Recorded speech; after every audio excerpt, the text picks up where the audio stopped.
Hello, ladies and gentlemen. You're welcome to this very special edition of Common Sense Live. If you are just joining us, I encourage you to share. Just go ahead and do some sharing as I'm doing right now. God bless you. God bless you. I'm trying to share too.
Glory to the Father for making you a nation and joy forevermore.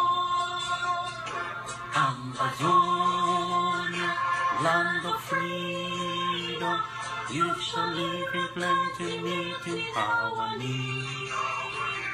And your children shall be like the stars above.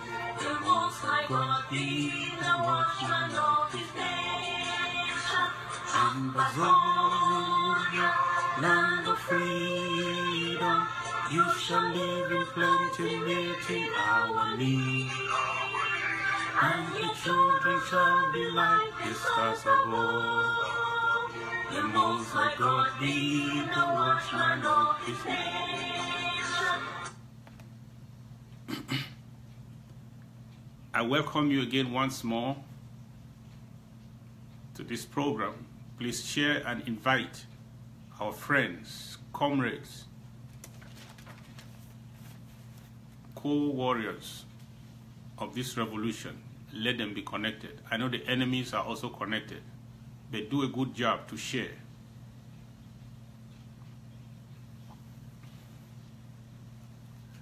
I want us to hit a reasonable number so that some people can follow me live. So please just do invite, share, call, let them join us.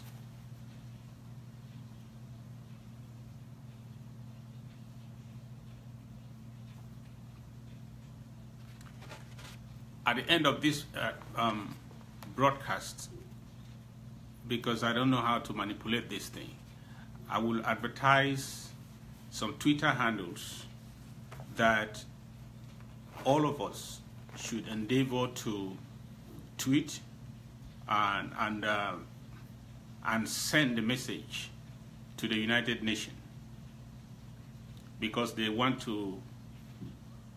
are trying to exert some pressure on the Cameroon government right now and on the Nigerian side, and they need to hear from us massively.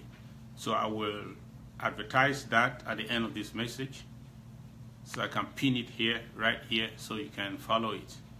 Then number 2, make sure you know www.ambergov.org. That is the place to be. That's the best place to be at this moment, because this struggle just took on a supersonic speed, and that's what it's going to be now. I wanted us to hit 100. I think we are right there now.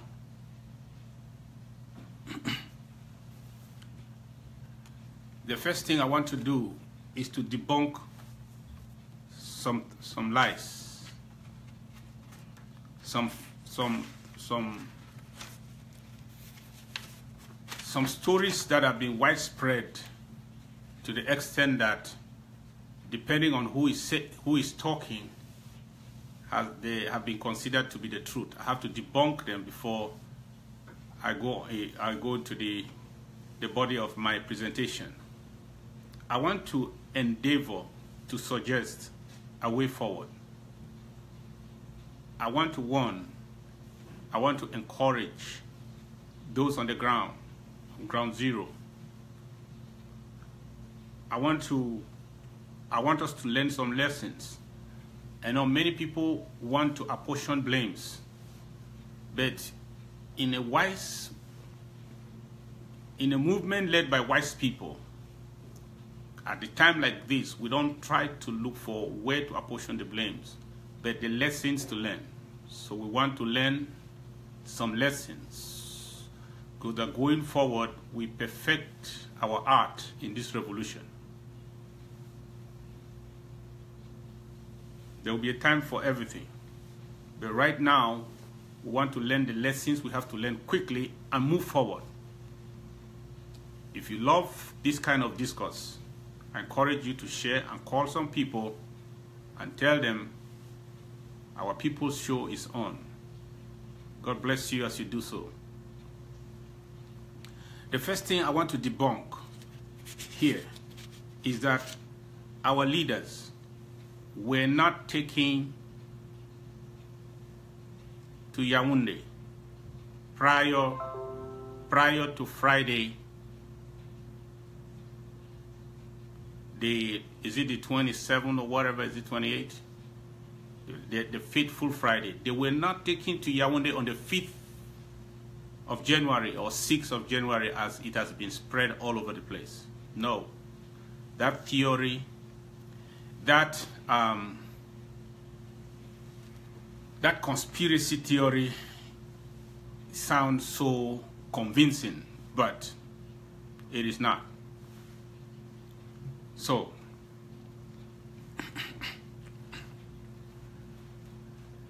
they were taken out of Abuja on Friday, last Friday.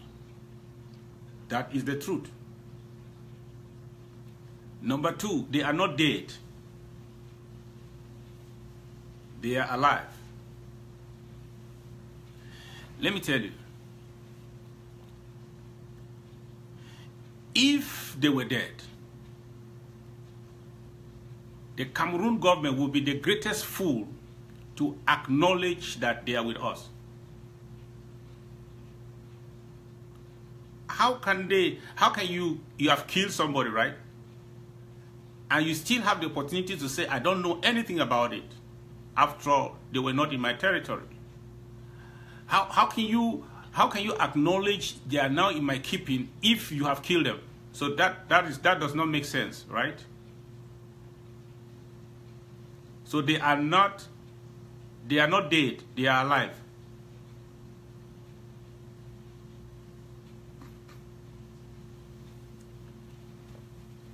Our leaders were not extradited, they were repatriated.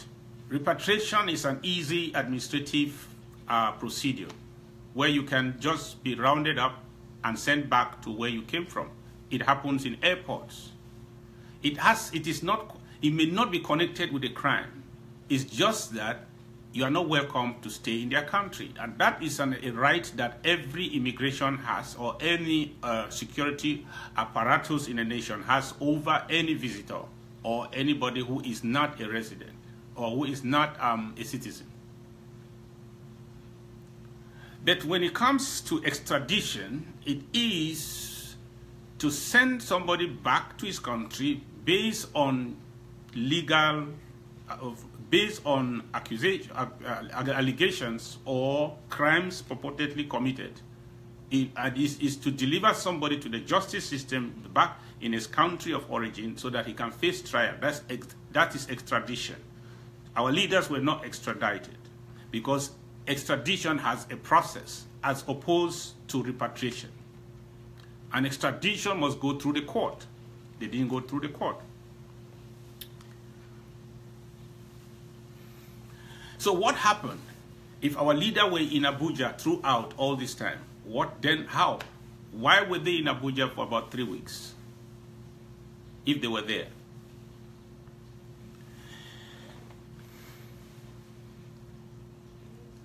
You know, there is a difference between the people, the Nigerian people, and the ruling class or the government in power. We should draw that line and make a difference.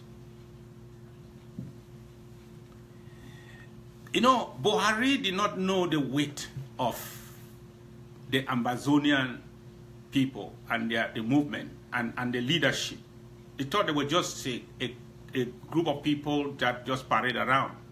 They did not know that these people have they are legitimate leaders of the people of Ambazonia. So when they arrested them, then the reality struck in. The pressure started from within. They said, oh my God. The international, when we started mobilizing, the international community came in strong. So they were not able to deliver the things secretly as they wanted to do immediately. So that's why the plane came to Nigeria almost immediately and could not take away their cargo. Because at that time, they were trying to navigate themselves out of the pressure they found themselves in. So,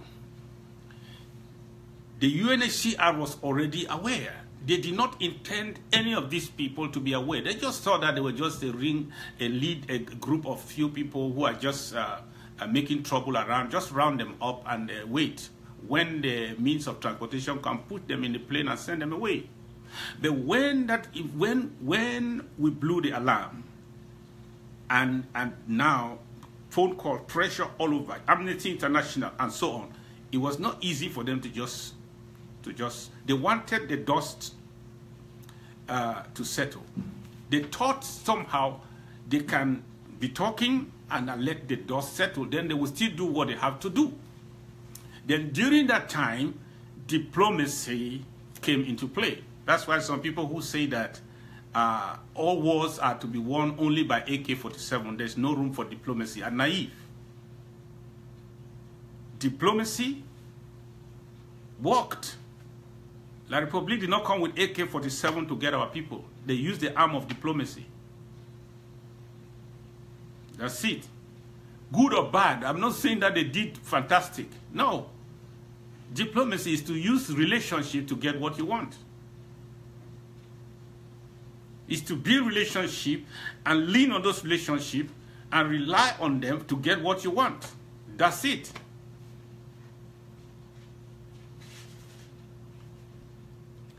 And so, because the UNHCR did not suddenly become liars, those of you who say, because you are angry, me too, I'm angry, everybody is a liar. No. The UNHCR saw our leaders in a delegation. They did not send one person there to just go and see what was happening. They went there in a delegation and they saw our leaders on the 18th of January. And they had another meeting to meet with the foreign minister.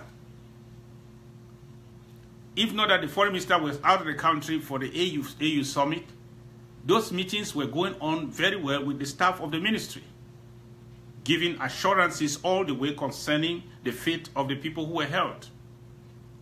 But there is a Buhari Fulani mafia which has a different agenda. That's why I talk of the ruling class. There is a Buhari Fulani mafia which is now governing Nigeria, which has a different agenda, which is similar to the Biya Beti mafia that is ruling Cameroon.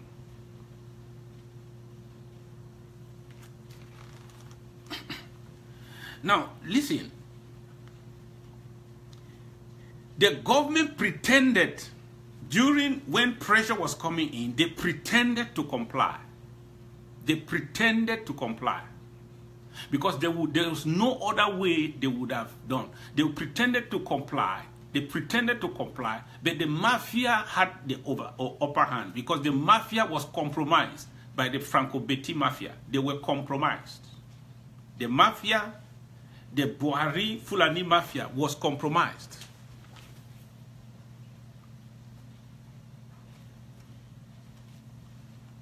So that is why I want the people to understand that for you to attack Nigerians in Cameroon, in southern Cameroon, is a blunder. It's a mistake. It is because of some people who are just over angry. And you don't even control yourself. That's why I did not come on air yesterday, because I don't think I would have spoken enough sense, some good sense yesterday if I came on air. I would have made mistakes because I was so angry. I was so mad that I thought that my faculties would not be all together. And those people who rush to talk, some of them talk nonsense. If you don't manage this situation well and you call yourself a leader, shame to you. Because many things will be at stake. Many lives are at stake. To go and attack Igbo people, most of them are Biafrans who are in Cameroon. If they are not real Biafra, they are from the east of Nigeria. Most of them, all the Bakassi, all those, they are Easterners. And the Buhari Fulani Mafia has no regard for the Easterners. They hate them to the core, to tell you the truth. They don't like them. And anything that will hurt them, they don't mind to do it. The innocent people in Kumba, in Bakassi, in Bonge, in Boya, in Bamenda, who are doing their thing, going to sell, they are respecting Ghost Town. They are not the problem. They are not a problem. They are not a problem. They did not arrest our people. They did not write secret memos to the government that you should arrest them. No. Why do you attack them? This is, we have been caught up by the Fulani, by Buhari Fulani Mafia today, which has taken the leadership of Biafra and completely caused them to disappear in thin air. Nobody knows where they are. They are killing them like rats now in Nigeria. If there are people, maybe some of them are still in Cameroon, not because it is very well economically. Some of them, they prefer to be there now even for a refuge too. They are also refugees now in Cameroon. Then you turn your axe against them that you are killing them for what? For what Buhari Fulani has done? No. It's a mistake. It is Buhari that did it for his personal gain, not Nigerians. To tell you the truth, if Buhari stands election today, he will fail. He will lose the election, to tell you that he is not talking for the people. He doesn't like the Igbos. He knows that this thing will hurt the Igbos. After all, even if the Ambazonians are mad, are they going to kill Fulani people? They are going to deal with the Igbos.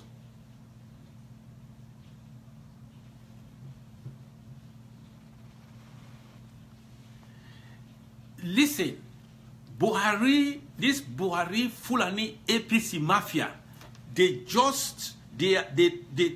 pretended to obey international law and conventions. They pretended. They were giving some ear to the UNHCR, and UNHCR was passing those assurances to us. They were not lying, but they were being lied to. They were giving us those assurances. Some of our leaders in Nigeria talked through intermediaries to their own. So they were in Nigeria. They were in Nigeria until Friday. The Fulani led NSA, National Security Agency, was fully compromised, in complete agreement with Buhari, to make sure that they can do this service to the Franco-Betty mafia that they will really need, they will need the Franco-Petit Mafia. They will need it because they want to put a stop to the Biafran today and forever. And in short, to tell you again the truth, this Buhari Fulani Mafia does not see any difference between the Southern Cameroons and the Biafrans. Just like Cameroon is trying to create an association between the Biafra and the Southern Cameroons. In the eyes of Buhari, this Fulani man, there's no difference. That is why, among the 12 who have been repatriated to Cameroon, includes somebody who has a Nigerian passport. There is somebody amongst them who has a Nigerian passport, because I'm sure his father is from Nigeria, his mother is from Cameroon. So he is part of our leadership. He has a Nigerian passport. Because of because of Buhari's madness against the people of the East and not being able to see the difference between Amazonia and the East, they just bundle him plus his Nigerian passport. He is one of the 12 in Yaoundé. When have you seen something like that happen? Unless somebody who is mad and refused to reason. So it is a transferred aggression. Buhari was ready to despise all international treaties because he wants to get at the Biafrans. And if that will mean to stop us, because here is his reasoning. If the Southern Cameroonians succeed benefiting from the benevolence of the Easterners, maybe for because of the refuge, or because of other things, and then we successfully get our separation from La Republic, then one good turn will deserve another. We can easily become an ally to the Easterners when they want to also rise up against Nigeria. So for a long term, Buhari Fulani Mafia is trying to cement its relationship with Yaoundé to make sure that that will not happen now and any time in the future. That's only why. That's only why a Nigerian president would take a Nigerian and send him to Cameroon and call it repatriation. Because for him, there was no difference between the Amazonians and the person who comes from the East.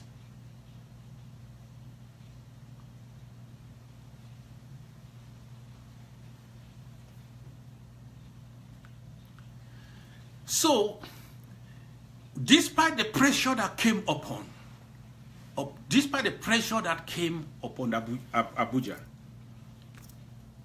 to let us go, to respect international law, Amnesty International, lawyers from Europe,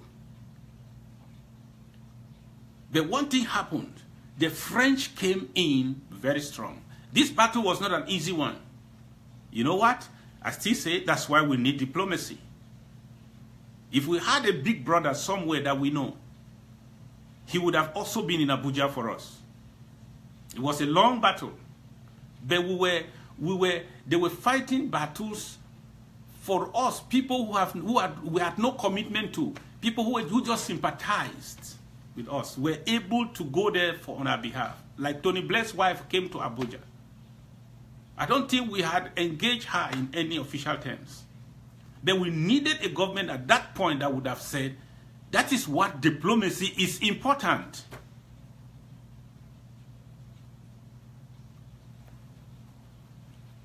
Okay.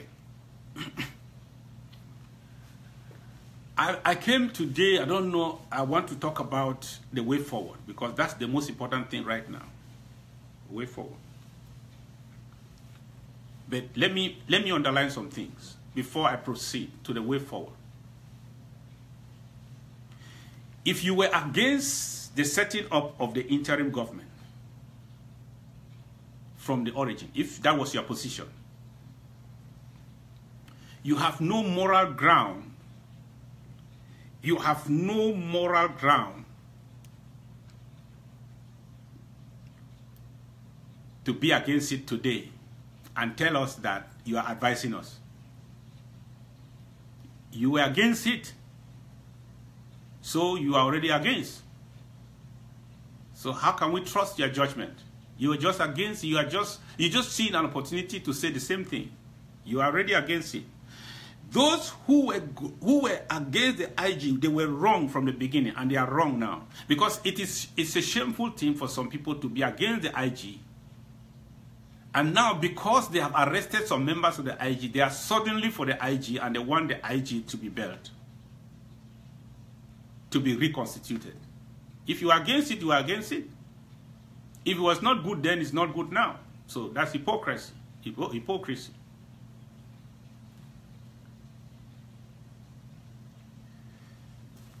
You have no moral ground to prescribe solutions now as far as the IG is concerned, because you were against the IG. Let those who were for the IG talk about how to make it better. The people will listen to them. They will know that there is no second, there is no intention, no hidden intention.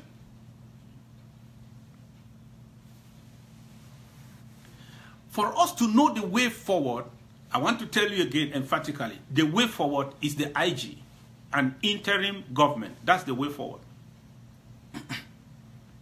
If you are just patient with me before I finish here, you will know. An interim government is the way forward. Is the way forward. And let me say this. I stand for inclusiveness. I stand for greater inclusiveness.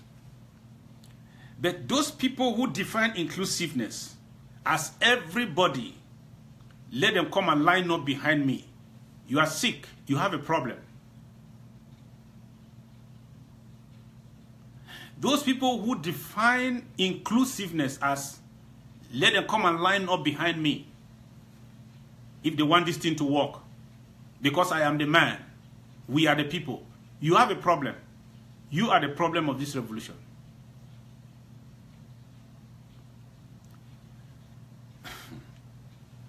Let me say this.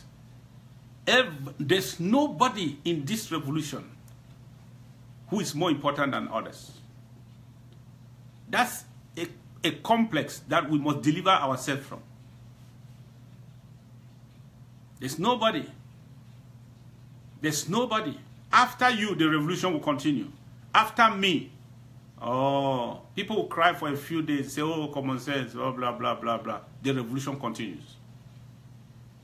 After Sisiko, after all our great heroes, even if they are no more, whatever has happened to them, the revolution continues. There's nobody who is more important than another. So when we are talking of inclusiveness, we mean coming to the table as equals. Don't tell me about how many years you have been in the struggle. When did you start counting your years?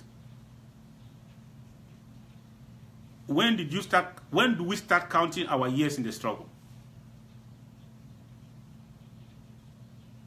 The day you were arrested, or the day you attended the first SDF rally. When do you start counting your years in the struggle? This is the spirit that must be killed, must die. We must bury it. If not, we shall not get the unity we want. That's the problem. We talk about unity, but our mentality must change. Without the right mentality, unity is impossible. You cannot come to the table with a complex of I am Methuselah, I am the one who knows this. Any of the other right behind me, I have come to the meeting, but I want unity. What do you call that? That's not unity.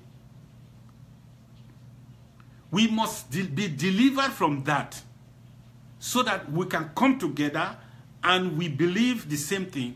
We want to get one thing done. We want to get to Boya. If that is the mentality, we shall walk as one. And now the die is cast. The responsibility is in the hands of the IG to make sure that this happens. But I was trying to say that even the IG cannot force a horse to drink. Okay? Even the IG will not force a horse to drink.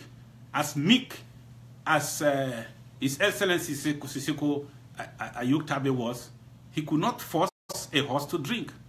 The people must come and be willing. They should not come and look at him like a Johnny just come and empty somebody who has nothing and say that I've come for unity.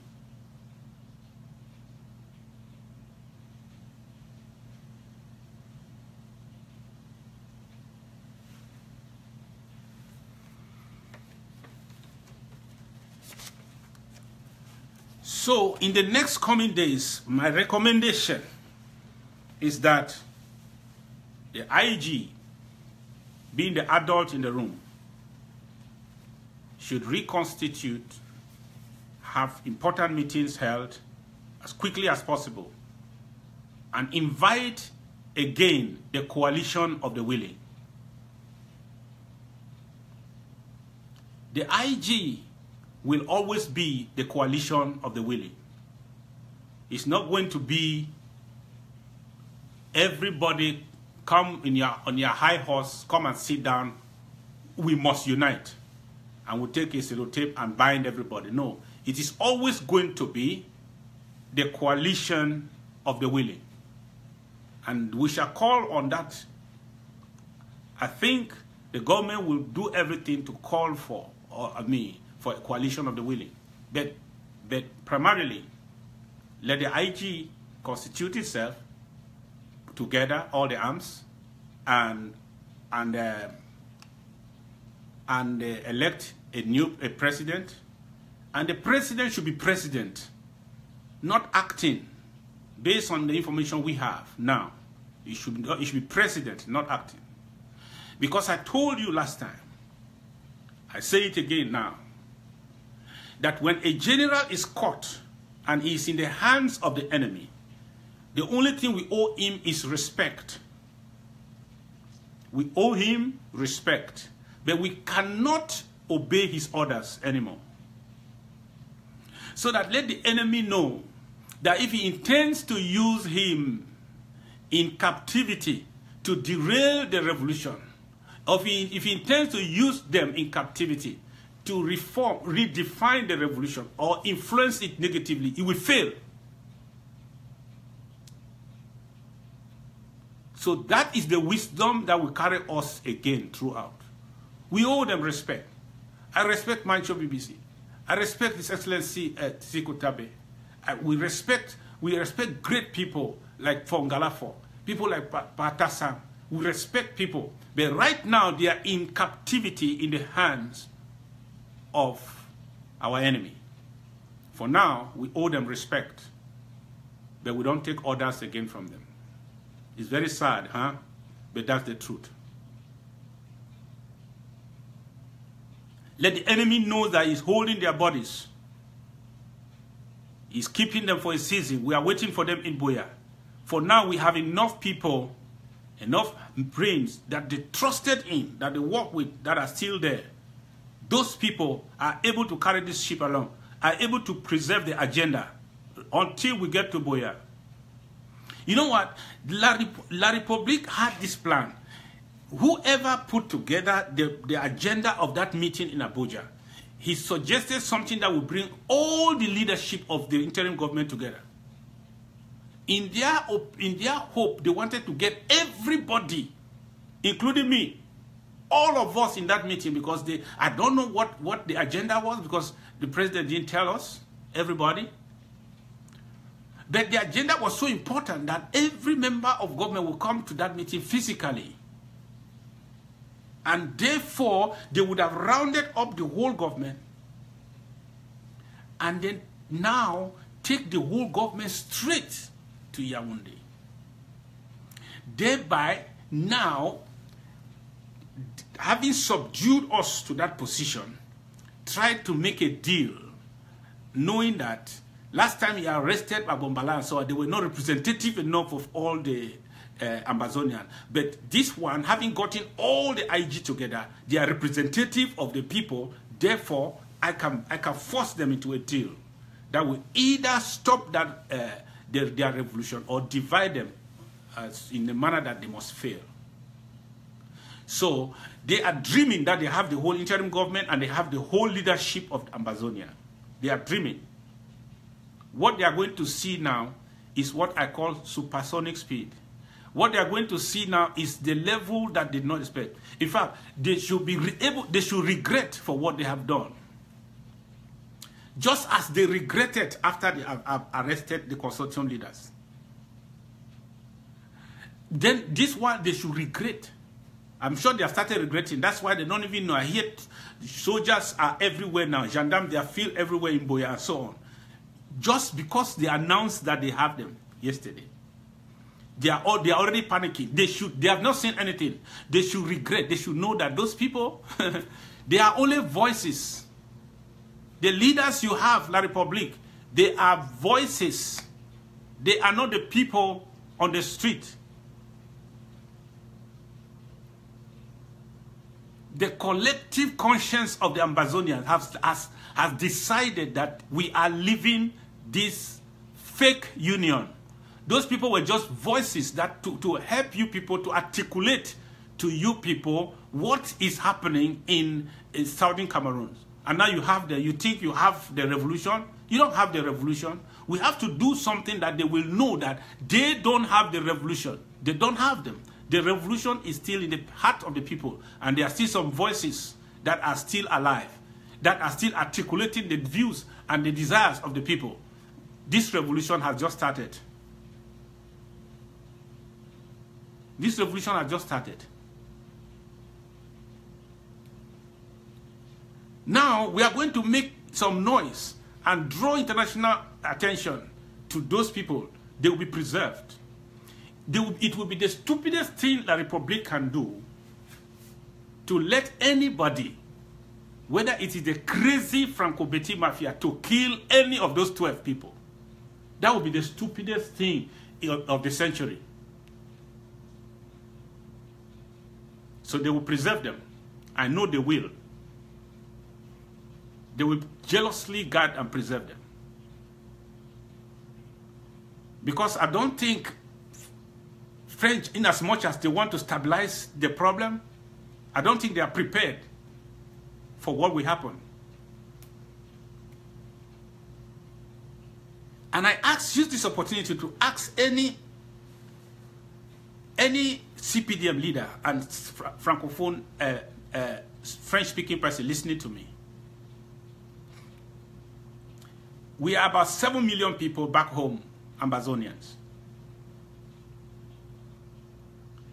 If only 2 million, whose lives have been wrecked now by BR, by constantly destroying the hope of their liberation, if 2 million people become radicalized and they infiltrate La République du Cameroun, call them terrorists, what will remain of life in La République?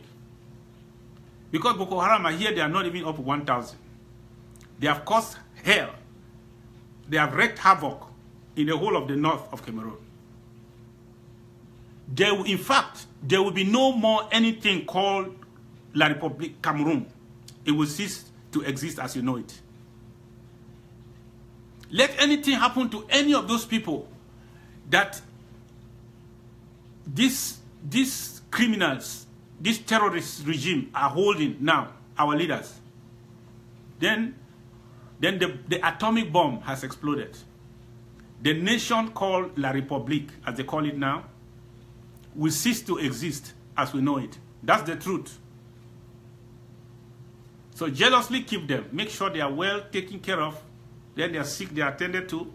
Make sure that they eat as the one, they sleep well. Make sure that they don't die, whether by natural causes or by any cause. Because, let me end there.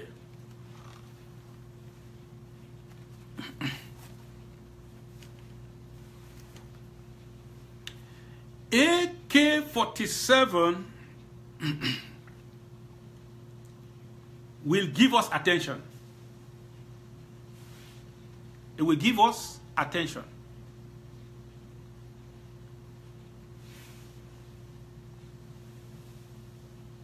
But it will take successful diplomacy to end the crisis. You see, some of the longest crises in the whole world are caused by gun battles without successful diplomacy. When there are gun battles without successful diplomacy, the problem can last for years upon years upon years upon years, non-stop. But when people are fighting and they have successful diplomacy, the problem will not last for long. There shall be a solution. So that's why the people who say, oh, all that talk, diplomacy, throw them there, let's go and shoot. How many struggles have been fought and won completely just by fighting? You know?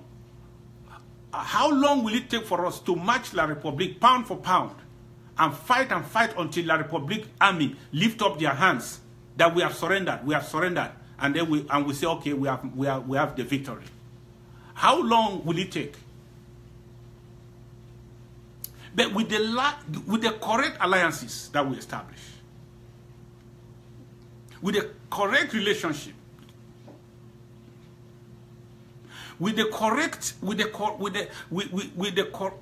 building communities of support for our cause. Because I said AK will give you attention, but without diplomacy, you will not establish relationships and alliances that will translate that into something.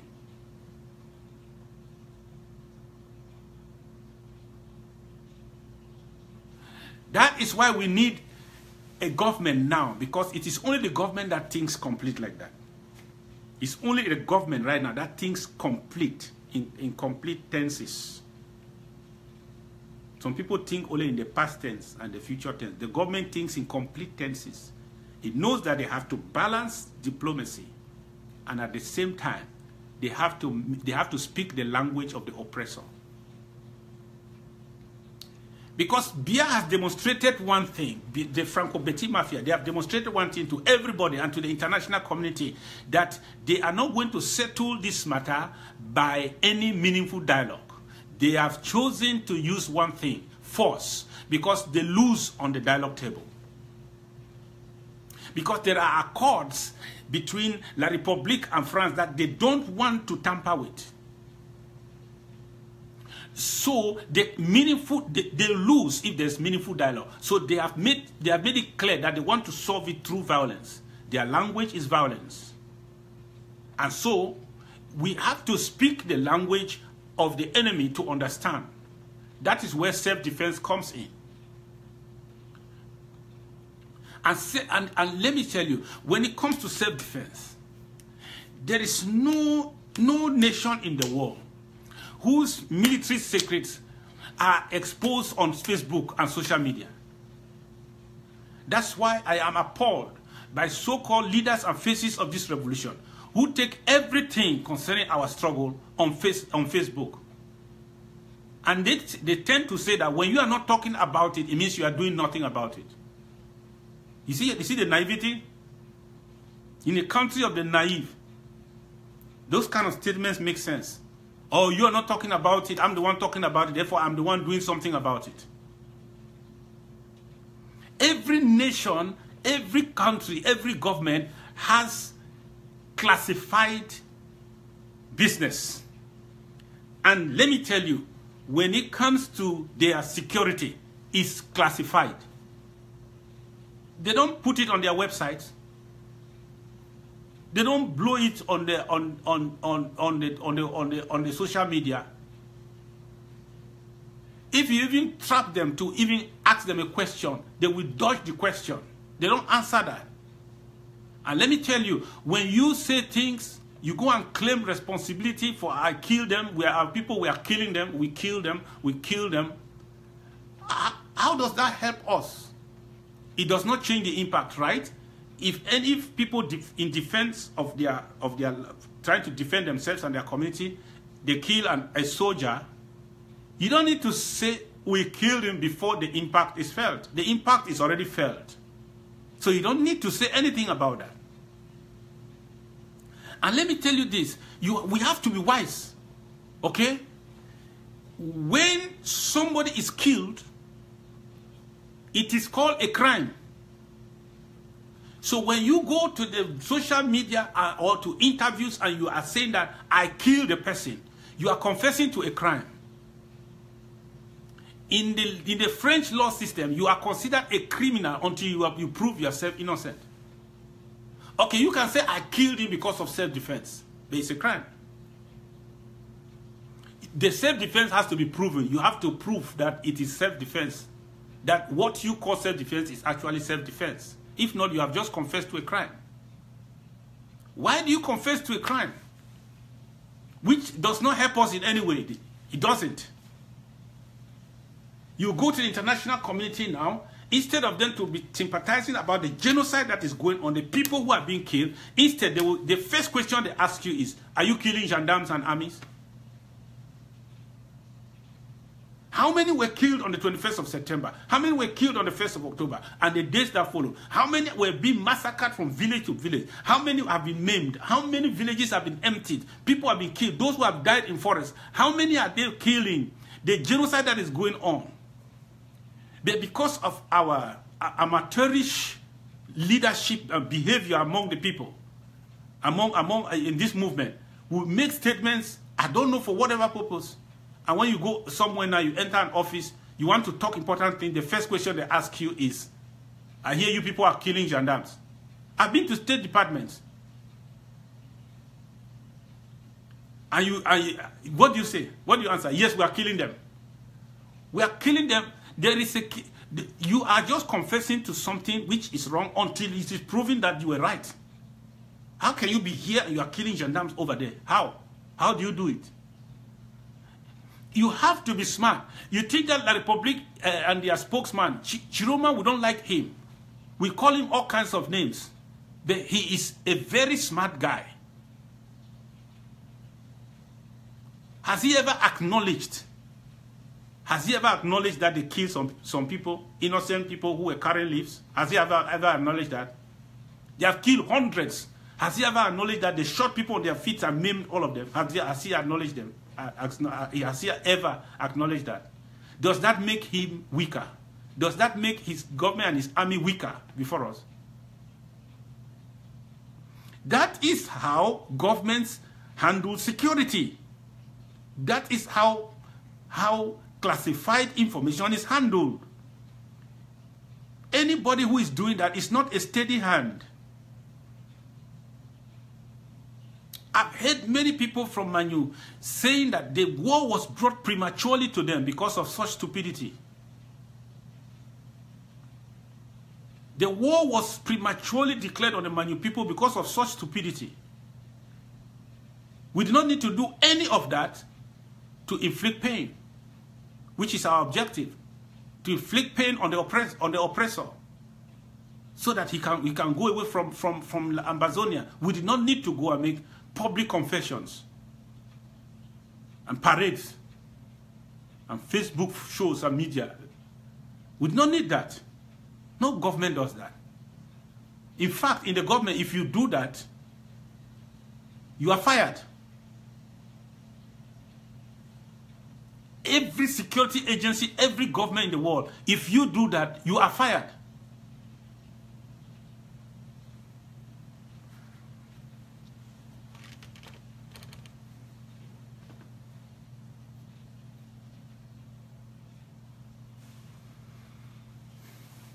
And all these people who have tagged the IG as diplomacy only, they only know about diplomacy. We are the people who know about AK.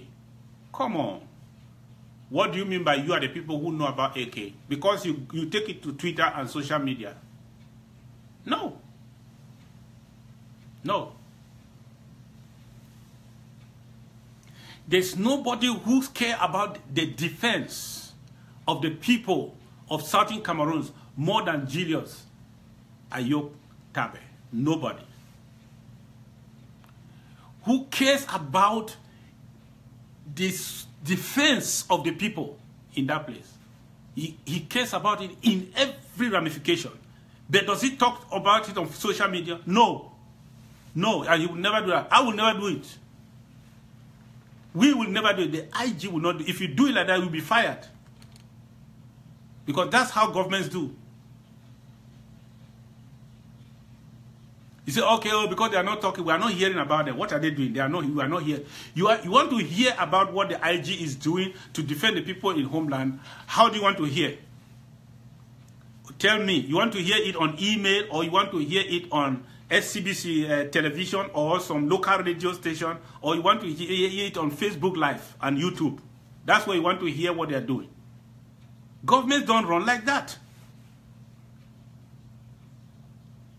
That is the only area that in a democracy, the people trust the government to handle without telling them. Security. The people trust the government and those in government to handle that aspect with all secrecy, and they trust them.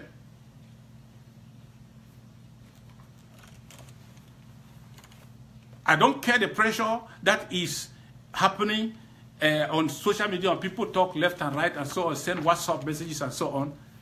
This IG will never make the self-defense of the people of Amazonia a public show on social media. If for you chose to translate that as inaction, as weakness, and doing nothing, that's your business. When we get to Boya, you will understand.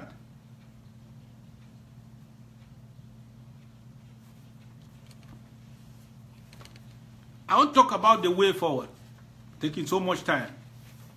But let me talk about the way forward.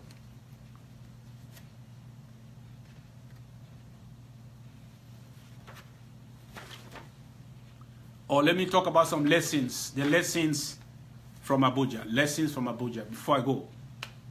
The lessons from Abuja. I even mentioned some of them, but I want to remind you of this, that the people are different from the ruling class. The people of Nigeria are different from the ruling class. The ruling class is a gang. They have their own agenda. Don't mistake the ruling class. Don't mistake Buhari for every Nigerian. There are people in Nigeria who will die for us, for our cause, who will sacrifice that as you have never thought in your life for our cause. Don't take it against Nigerians. This is different. Lesson from Nigeria. We need to connect with the ruling class also. We should not be contented that we are connected with the people. All this benevolence we have enjoyed in Nigeria is because of our connection with the people of Nigeria. But we need to connect also with the ruling class. United States, people in United States, people in London, people in Britain, people in Europe. We need to try to connect with the ruling class, not just with the people of our communities, who always will understand. We need to connect with them. We need to connect with the people. That's very important. Connect with the ruling class, because these are the ones who will power. These are the ones who can help you. Connect with the ruling class. That's the lesson we are learning. In the United States, we have the liberties to operate and start, but connect with the ruling class. Let Donald Trump know us. Let his administration know us and stand by us. That is more important than how the Americans love our cause.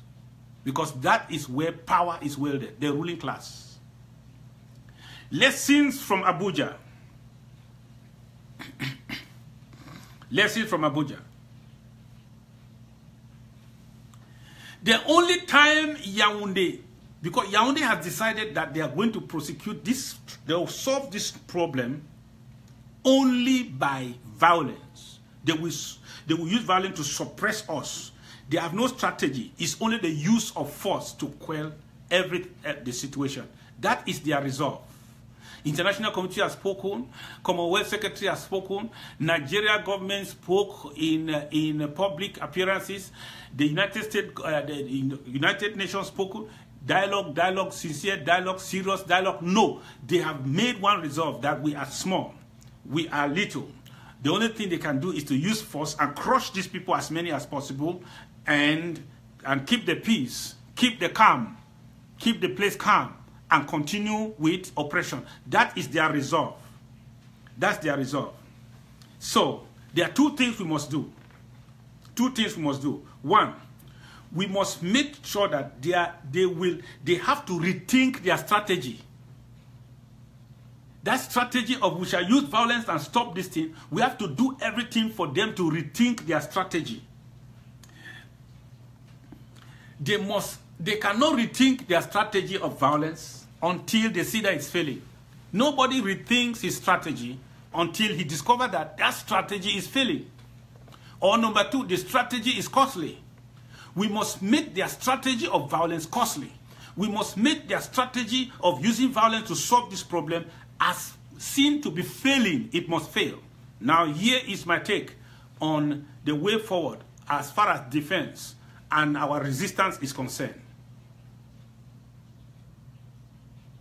Here's the thing. I don't subscribe to the idea that killing soldiers, unless those who are coming to attack us in our homes to kill us, we fight back and kill them. But any attempt to be killing them around, I don't subscribe to it. Because here's the thing. Those people are also victims. Those soldiers are actually our friends. The soldiers are actually our friends. They are our brothers. They are our friends. They are also victims. They looked for a job one day and they got a job. And suddenly they came and told them that your job now is to go and kill those people so that we can pay you. Some of them are in a tight corner. They don't know what to do. They don't know where to go to. So here's the thing.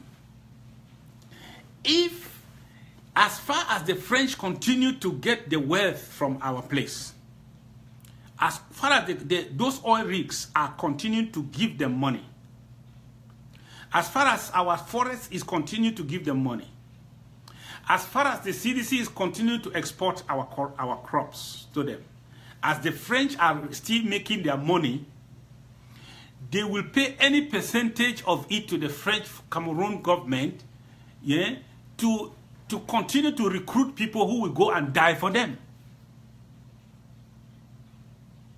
So more enemy soldiers will die, more innocent of our people will die, and they will still be having enough money to fuel this crisis, the war, to pay for the war. So here is my strategy. Starve the beast. Starve the beast. If the French will not wait and count their revenue at the end of the year and discover that this money is gone or it's not coming again, if it doesn't cost them the reason why they are in Cameroon, if our resistance does not affect their bottom line, I don't care the number of soldiers that are killed, the war will continue. I don't know if I make a lot of sense. If our struggle does not put a stop or affect their bottom line, affect the economy, if Bolloré is still making 3-4 billion francs a year as profit, if they are still removing 56 million barrels of oil from Bakassi, calculate that money in billions. Those soldiers there that they are keeping there to come and die in southern Cameroon, how much do they spend for them for 1 year? They will continue to pay for the war. So we have to do, our resistance has to target the interest. Ask yourself the question, why are they still here? Why are they still here? What if we take away the reason why they are here? They can go by themselves, right? They can go, they will pack by themselves. They are fighting because they are fighting for something. La République and the French are fighting in Southern Cameroon because they are fighting for something. Take away that thing and they will stop fighting. They are not fighting just for the people, just to have me and with my identity card in my pocket as a La République citizen. That's not why they are fighting. They are fighting for something. They are not just fighting to own the land, say our land territory extend to that area. No, they are fighting for something. Take away that thing that they are fighting for, that they are funding to fight for. if we target that thing and take it from them, they will not see the need to fight. They will try to change their strategy. That's what I mean. Those experts, they come there to Mbonge, they go right there to the rigs and go and lift up our oil, and they go away. And the people are dying in Manfe, and people are dying in Kwakwa. Whole villages are going down. What is else going to talk about that? They will be laughing. They say, in 2015, they removed 52 million barrels of oil. I don't know last year the statistics. Calculate that, even if it's the average of about $60 to $70 a barrel. Calculate it.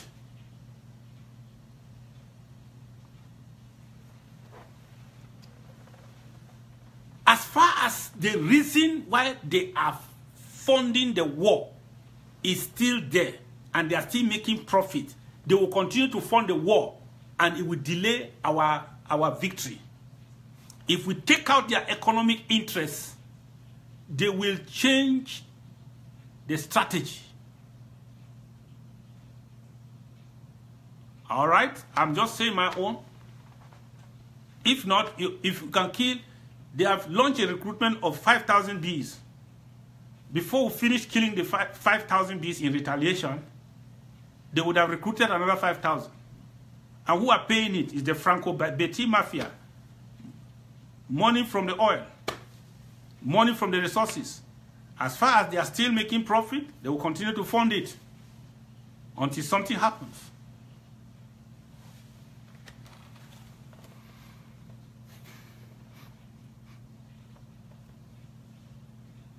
The other lesson I want us to learn before I go is that don't let your guards down. Don't let your guards down. Our security as leaders is paramount. Those people who question the leaders are invited here, you did not come. You have not gone there, you have not gone there. As people were saying, Siku, you have not gone to go and see the refugees and so on. When there are hundreds of people who purportedly have deserted the army, they are among the refugees. And they infiltrated the country. Some of them were on a mission. And you put too much weight on leaders because you don't even understand the dynamics. Leaders, security, we must not let our guards down. Henceforth, we shall never hold a meeting without thinking about security first. Both the venue, the nation, the meeting will be held, who has to be in attendance, and the security that must be maintained in the premises. We have to think about all that. We'll never let our guards down again. No longer.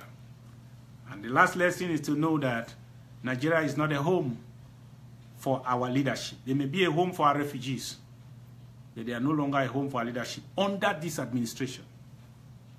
Maybe when the new administration comes, we'll be able to navigate our way and connect with the ruling class, and thereby have a home for our leadership.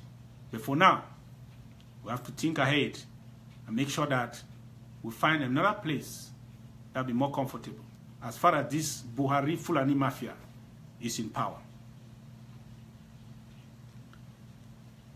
I want to end here. Some of the things I said are new and they are bold. They don't make all the sense in the world. But let's continue to think about them. They will make sense later. God bless you. Thank you for joining. Share the video as wide as you can. Let's get started with the revolution. Bye-bye.